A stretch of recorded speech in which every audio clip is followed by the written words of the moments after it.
మేడ్చల్ జిల్లా పోచారం మున్సిపాలిటీ ఏకశిలా నగర్లో అక్రమ నిర్మాణాలను హైడ్రా అధికారులు కూల్చివేశారు.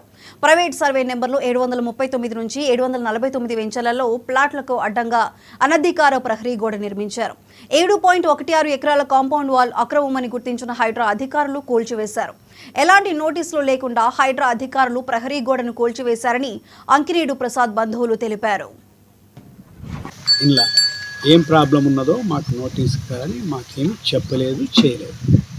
పొద్దున మా ఆవులు కాసే వాళ్ళు ఉన్నారు, 6:30 కావచ్చులు కూలగొట్టుడు మొదలు. ఇది మొన్న పిలిచిండ్రు అందరినీ, మా కాగితాలు మమ్మల్ని చూపించమన్నారు, చూపించినాం. వాళ్ళు వితౌట్ నోటీస్ కూలగొట్టినారు. సార్ మాకు ఎటువంటి ఇన్ఫర్మేషన్ అయితే ఇవ్వలేదు సార్. ఇంకోటి ఏంటంటే సార్, నార్మల్గా గోడ అయితే కూలగొట్టరు కదా సార్, ఇక్కడ మనం కట్టింది ఆవులే. మేము చెప్తానే ఉన్నాం ఆల్రెడీ.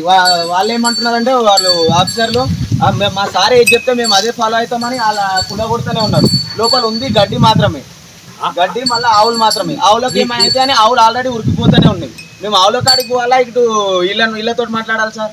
ఇలా ఏం ప్రాబ్లం ఉన్నదో మాకు నోటీస్ కానీ మాకేం చెప్పలేదు, చేయలేదు. పొద్దున మా ఆవులు